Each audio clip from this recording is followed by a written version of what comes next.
দোকানের কর্মচারী যারা আছে তারাই কিন্তু এটার হচ্ছে মেইন সোর্স এবং কারিগর। 4 কোটির মতো স্বর্ণ ছিল, টাকা ছিল 4 লক্ষ টাকা।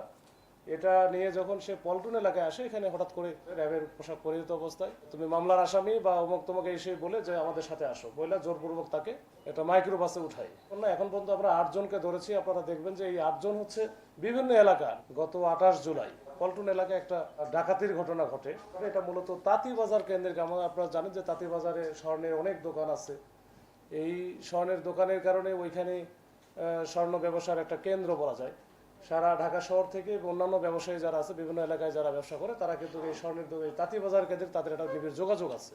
এই যোগাযোগের প্রেক্ষিতেই যে আমাদের যে এই মামলার বাদী এবং ভিকটিম রঞ্জন চন্দ্র সিংহ, তো উনি যখন এই যে তাঁতিবাজার এলাকায় যাওয়ার পরে তার কিছু স্বর্ণ এখানে কেনাবেচা করে এবং সাথে কিছু 4 কোটির মতো স্বর্ণ ছিল, টাকা ছিল 4 লক্ষ টাকা।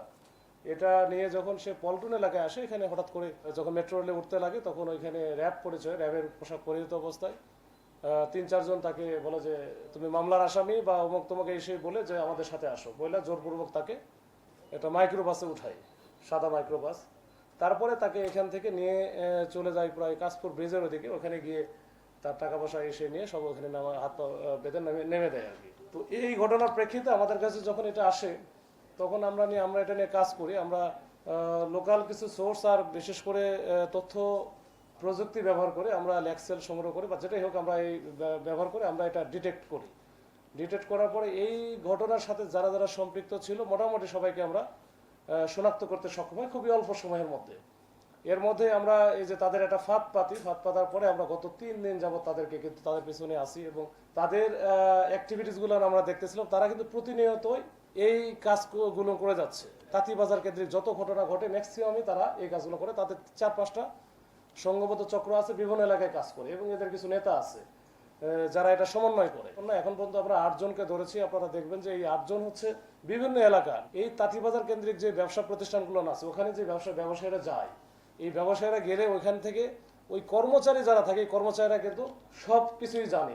কি পরিমাণ মালামাল নিয়ে আসলো, মানে স্বর্ণ নিয়ে আসছে, তার কাছে কি পরিমাণ টাকা আছে, যেটা দেখে একটু বড় ধরনের বড় পার্টি, এটার সাথে সাথে কিন্তু ওই চক্রকে তারা বলে দেয়। তার দোকানের কর্মচারী যারা আছে তারাই কিন্তু এটার হচ্ছে মেইন সোর্স এবং কারিগর।